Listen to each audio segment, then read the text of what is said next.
So stepping out of the box, that's our topic today. And so I'd like to begin with the question of what is the box that you're stepping out of? Because we're infinite beings, so there's that impulsion within us to always want to expand, to know more, to be more awake, to be more enlightened, to express more of that enlightenment in the world. So where is your growing edge?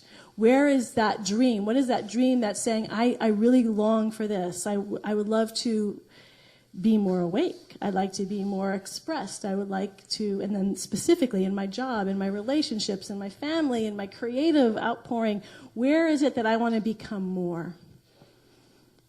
Because that is where we will find the energy and the juice for our everyday living.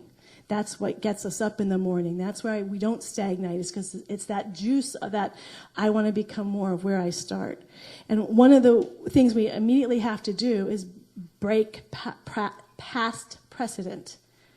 That all of us are habit patterns of experience, of thought, of feeling, of emotion, that we're used to a certain way of being of things. So the moment we really get serious about a dream or a vision that we want, we're suddenly going to have to change things, because if change is the norm, is no longer going to be what's operating in our life.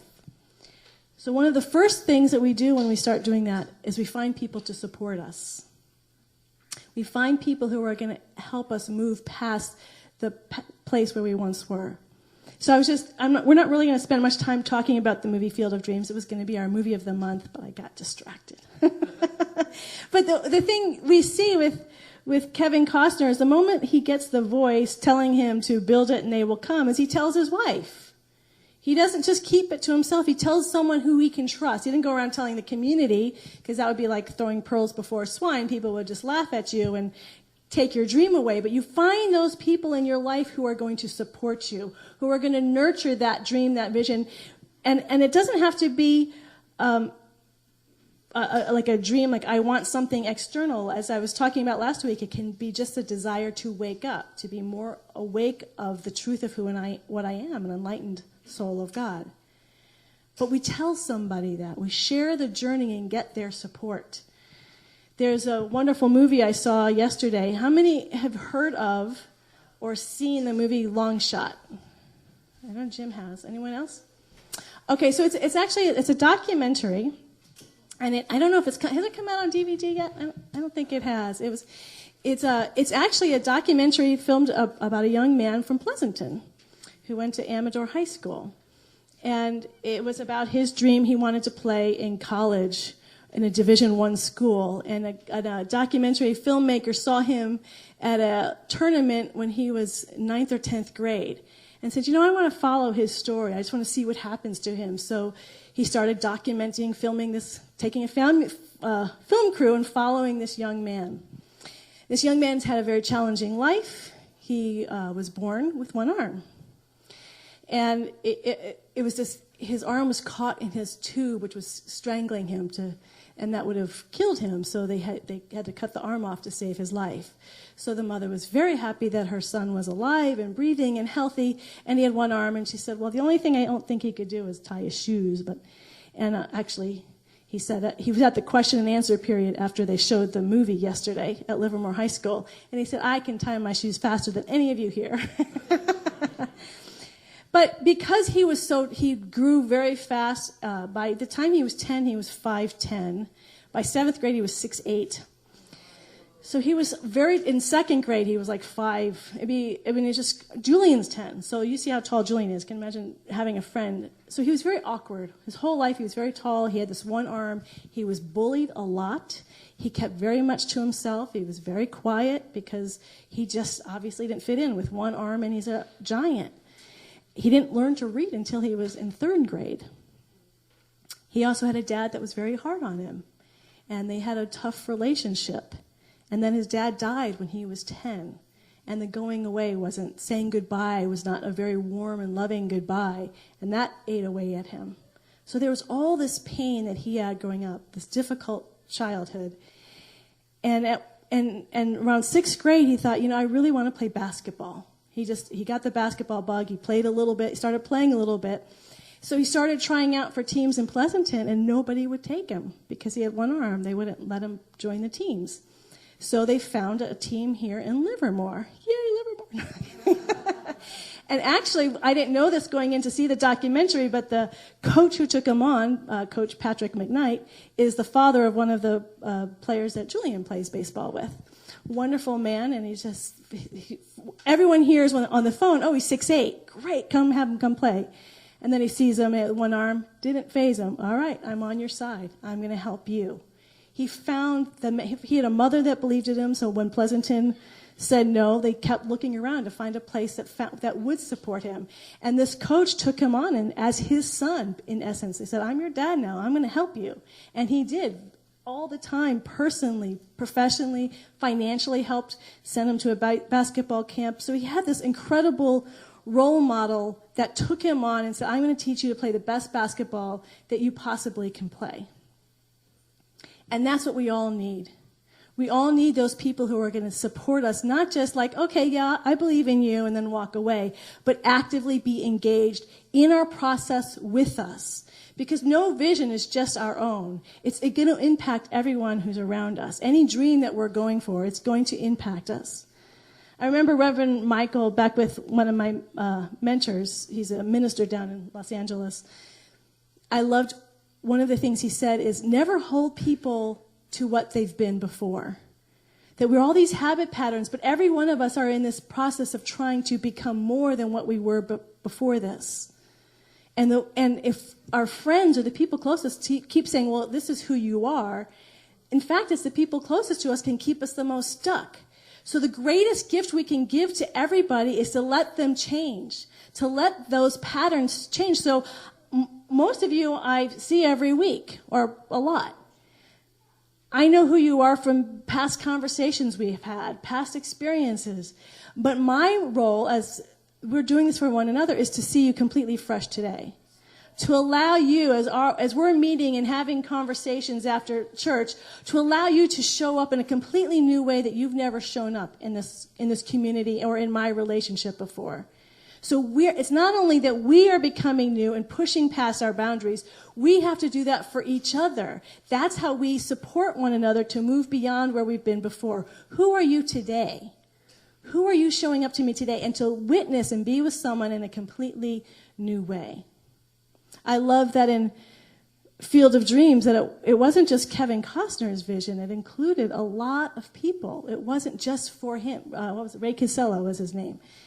That it served, that vision wasn't just a vision that served one person.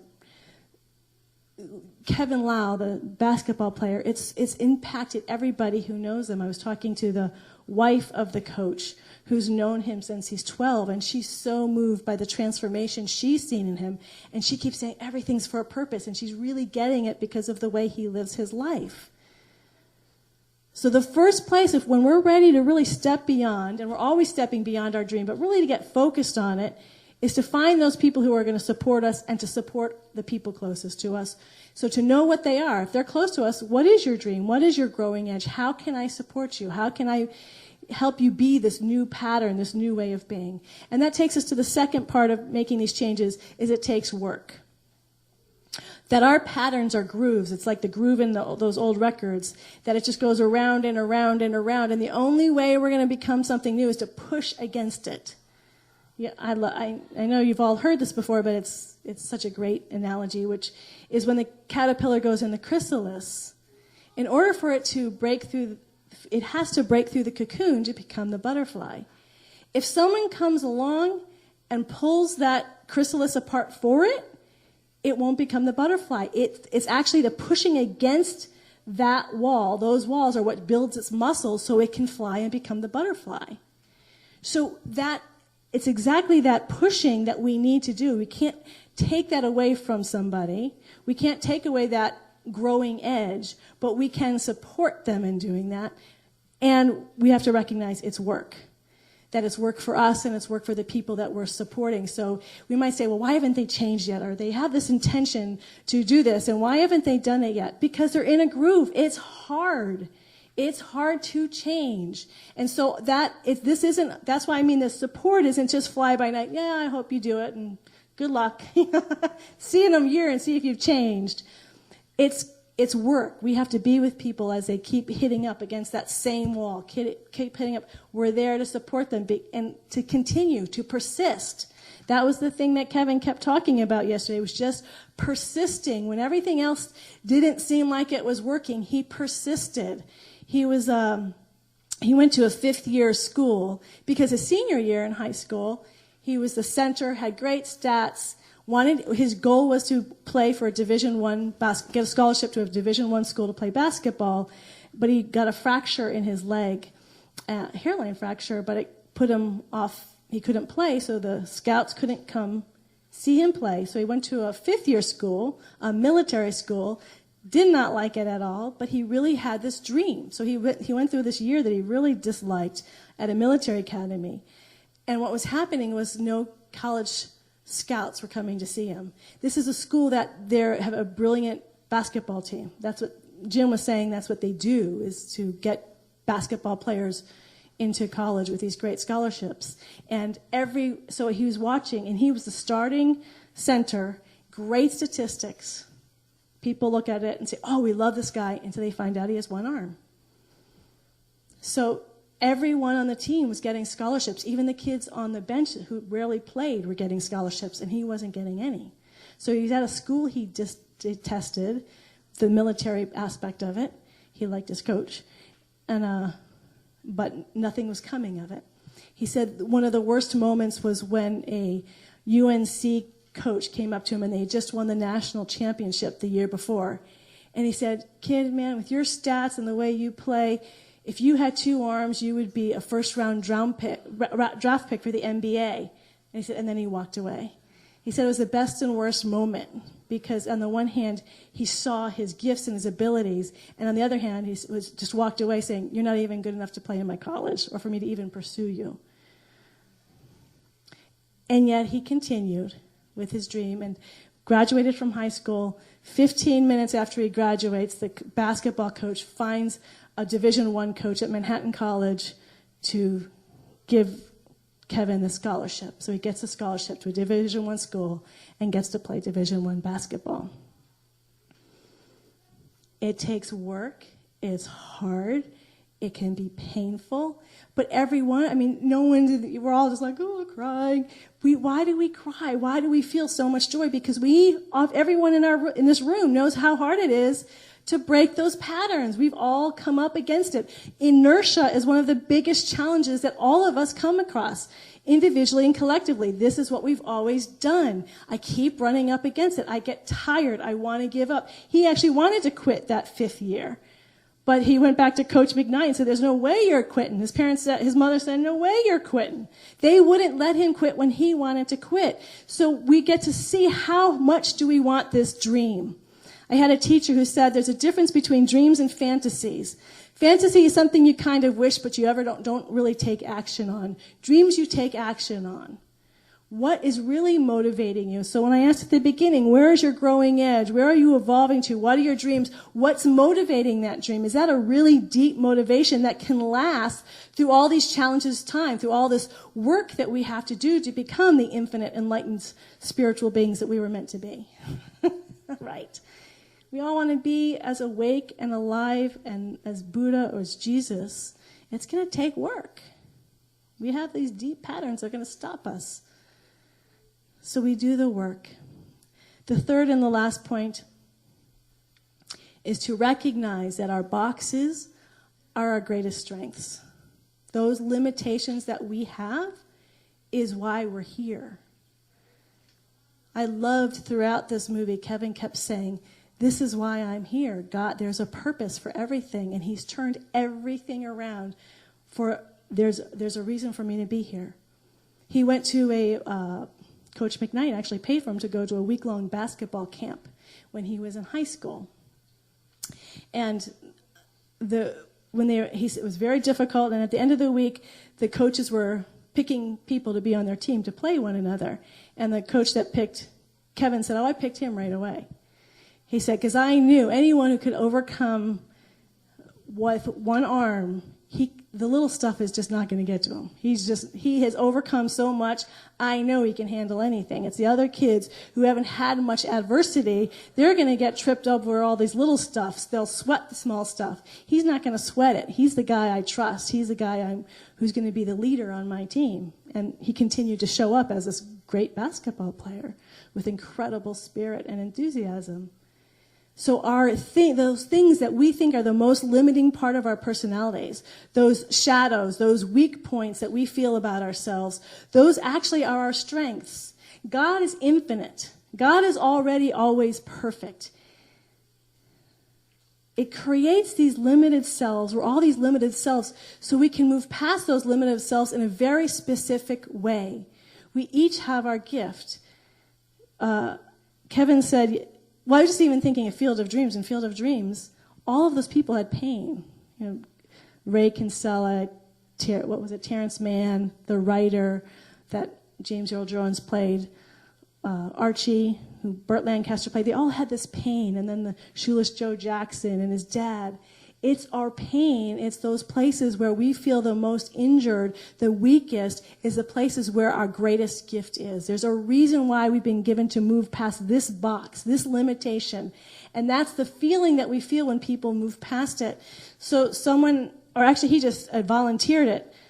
Kevin, yesterday, the question and answer was my favorite part because I really got to feel the beautiful soul that this guy is. And great with the kids, too.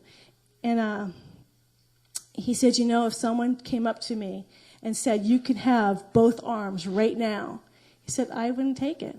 He said, that's not who, the gifts that my one arm has given me and the way I'm able to serve and give people, he said, it's led to a richer life than I can ever possibly imagine. He's being asked to try out for the Harlem Globetrotters. He may or may not. He said, I've just gotten on the board of the Special Olympics. I work with, he said, we don't even realize how many children are born with one arm and how many parents just are coming to me, and I get to be of service. I get to help other people's soul and their journey. And I've had such a rough life, not just because of the arm, but because of so many things. The fact that I can be of service to other people, it fills my life with joy. It's why I am here. So the third part is to say, can you accept all of your life completely? All of it. The good and the bad, the limiting parts about yourself that you just can't stand because you just can't get past it. That limiting part is exactly your greatest gift that God has ever given you. And to watch someone and to be in the presence of someone who really knows that, who isn't just saying the words, but really knows that their limitations is their greatest gift to humanity, and they would never ask for anything other than that. It was interesting because there was also a gentleman there they invited to come who had lost his leg, and he was not born that way. He was born both legs, was a great soccer player, and then he got cancer 10 years ago and had to lose his leg because of the cancer. So now he has this metal prosthetic. And he went through the same challenges where he wore sweatpants and he would play and they'd think he's really good and then they see his leg and then they would dismiss him. And he said the exact same thing. He said, if I could have not gone through that cancer experience and have my full leg back, I wouldn't do it. He said, the amount I've been able to serve and help other amputees has been so rich and so full. I have such a deeper and more meaningful life than I ever had before I had my leg amputated. So we may have these challenges from birth. We may have these challenges that are from our family, from childhood. We may have these challenges that are just emerging now in our life, a disease or something that's happened in our life that we didn't expect. But we start looking at everything and saying, this is my gift. Not to stay there, not to hang out in the pain of it, not to hang out in the limitation of it, but to transcend this particular limitation is why I'm on this planet. That's why the infinite has incarnated specifically and uniquely as me, is for this particular limitation, for me to transform it. That is stepping out of the box. That every time we step out of the box, we become the glory of the living God. And we not only serve ourselves, but we serve everyone else who is touched by we remember who we are when we see someone else who's done that. We remember how beautiful and magnificent we are as human beings, as spiritual beings in a human body, when we see someone else who has transcended something that seemed untranscendable. that can tie his shoelaces really fast with one hand, that is just radiates joy and love. That's who all of us are. And we are this as a spiritual community. We're going to be stepping out more and more. Next week, we're having a meeting after center, just for anyone who's here, to say what do we need as a community, and who are we becoming, and let's get moving. Let's share. Let's support one another to become something greater than we've been in the past. Stepping out of the box. Where are you stepping out of the box in your life right now? Who are your support people? Are you willing to do the work on a daily basis to continue pushing past those boundaries? And even as you're doing that, is there a place where you're totally accepting of your entire life, that all of it is, or there's a reason for all of it, and living in the peace of acceptance of your entire life as it is right now in this moment? Not what you want it to be, not what you hope it's going to be. That's the dream, but we start with accepting right where we are. Stepping out of the box every time we have that moment. We feel the glory of the living God. That's why we are here. So this week, keep those questions, okay? What are the questions? What's my dream? What's my growing edge? Where am I moving to? Who are my support people? Who's supporting me in this? How hard am I willing to work at it? How much do I really want this to become this growing edge? And while I'm doing that, do I fully and completely accept my life just as it is right now, that it's exactly what it's supposed to be? All aspects of it, just as it is now. Okay? Y'all got that? All right. It's going to be a great week, full and rich and stepping out of the box. All right. To God be the glory. Let us go into prayer.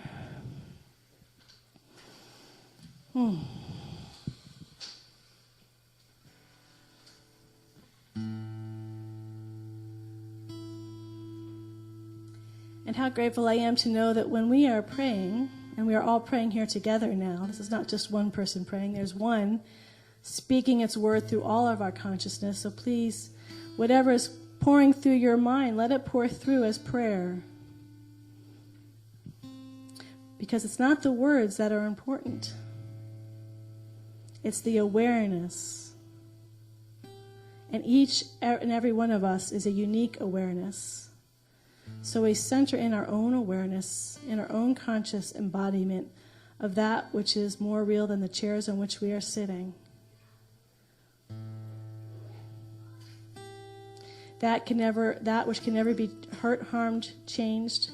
We can't make it happen. We can't force it. It simply already is in all of its glory and all of its magnificence, in its wholeness, beauty, harmony, joy, peace, love, creativity. It is already all of this now.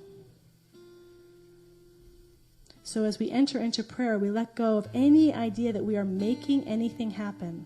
We are not making anything happening. We are witnessing that which is already real and speaking it into creation, into form, through our conscious awareness. And how grateful I am to know that I am in a room full of beings of light who are consciously awake and aware of who and what they really are as unique expressions of this one power, this one life, this one love. That there is this power and this joy and this harmony and this peace that is speaking itself into form as everyone in this room. And we are calling forth an incredible healing in our life, a revealing of that which already is. We are calling forth a greater expression of who and what we are than ever before. We are calling forth ourselves to push ourselves, being willing to move beyond any previous habit patterns that no longer serve us. We are moving towards a vision, towards a dream, towards a becoming that is magnificent and glorious and beautiful, that is worth the pain and the persistence and the challenges. We are supported on every level and dimension of our being. Where that new idea is, all the needs necessary is right there. We look and we see with the eyes of expectancy, with the heart of love and receptivity for the people and the resources that will support this vision into becoming, this dream into its becoming, this new life into its becoming. We open and make ourselves receptive to that, even as we give each other our support and our love and each other's support and becoming. We are that here and now. We are free. We are unlimited beings of light, and we are calling that forth, and all boundaries, all limitations are nothing in the eyes and the energy of God. And we stand in God's grace, and we know that those places, those challenges are dissolving even before us. Those obstacles, those seeming impossible odds are even now dissolving into the nothingness from which it came. And we stand in the truth that in this vision, we've already made it. It is already done in the mind, in the heart, in the absolute of God. And we are just moving in form through these walls, through these apparent obstacles, into a greater and a more abundant presence of life. It is happening now, right now, in this moment, in our acceptance. I give thanks for all that we are in this room, and that as we hold the truth and magnificence of who we are in every area of our life, in our physical life, in our financial life, in our work life, in our relationships with family, with friends, with our community, and with this planet, and with the cosmos, I give thanks with our emotional life and our mental life, the new ideas that are flowing through us, the energy life that we are, the causal life. On every level and dimension of our being, we are the becoming, and we are already there.